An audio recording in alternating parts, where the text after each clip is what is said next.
शिव पुराण में भगवान शिव के तीसरे नेत्र की कथा बेहद रोचक और प्रेरणादायक है। यह कहानी न केवल भगवान शिव की अद्भुत शक्तियों को दर्शाती है, बल्कि यह भी सिखाती है कि आत्म संयम और ज्ञान ही सच्ची शक्ति है। एक समय की बात है जब ब्रह्मांड की सृष्टि आरंभ हो चुकी थी और देवता तथा असुर अपनी अपनी जगह बना चुके थे। भगवान शिव अपने तप में लीन रहते थे। उनका जीवन सरल था और वे मोह माया से दूर थे। माता पार्वती, जो उनके जीवन का अभिन्न हिस्सा थी, उनके साथ कैलाश पर्वत पर निवास करती थी। एक दिन माता पार्वती भगवान शिव के साथ खेल खेल में उनके नेत्र बंद कर देती हैं। माता पार्वती यह जानती थी कि भगवान शिव के दो नेत्र चंद्र और सूर्य के समान हैं। एक नेत्र प्रकाश, दिन का प्रतीक है, और दूसरा अंधकार, रात्रि का प्रतीक है। लेकिन जब उन्होंने भगवान शिव के नेत्र बंद कर दिए तो पूरा संसार अंधकार में डूब गया। सूर्य और चंद्रमा का तेज समाप्त हो गया और चारों ओर हाहाकार मच गया। संसार में फैले इस अंधकार से देवता और ऋषि मुनि बहुत परेशान हो गए। चारों ओर अशांति फैल गई। पेड़ पौधे सूखने लगे, जल स्रोत समाप्त होने लगे और सभी जीवित प्राणियों का जीवन संकट में आ गया। यह देखकर माता पार्वती को बहुत दुख हुआ।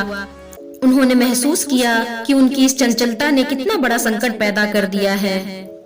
भगवान शिव ने जब यह स्थिति देखी तो उन्होंने इसे ठीक करने का निश्चय किया। उन्होंने अपनी आंतरिक शक्ति को जागृत किया और अपनी ऊर्जा को मस्तक पर केंद्रित किया।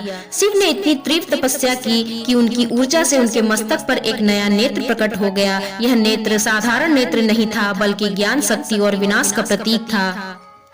जैसे ही भगवान शिव का तीसरा नेत्र खुला, उसकी अग्नि से चारों ओर प्रकाश फैल गया। इस नेत्र की दिव्य ऊर्जा ने न केवल संसार के अंधकार को समाप्त किया, बल्कि यह भी दिखाया कि आत्म संयम और तपस्या से किसी भी समस्या का समाधान निकाला जा सकता है। भगवान शिव का तीसरा नेत्र ज्ञान चक्षु या अग्नि चक्षु कहलाता है। यह नेत्र केवल प्रकाश का स्रोत नहीं, बल्कि इसे सत्य और असत्य के बीच भेद करने का प्रतीक माना जाता है। शिव का तीसरा नेत्र तभी खुलता है जब संसार में कोई बड़ा संकट आता है या जब किसी असुर का विनाश करना होता है। एक बार जब कामदेव ने भगवान शिव की तपस्या भंग करने का प्रयास किया तो शिव ने अपने तीसरे नेत्र को खोलकर कामदेव को भस्म कर दिया। इससे यह स्पष्ट होता है कि यह नेत्र विनाशकारी है, लेकिन यह विनाश केवल धर्म और असत्य की रक्षा के लिए होता है।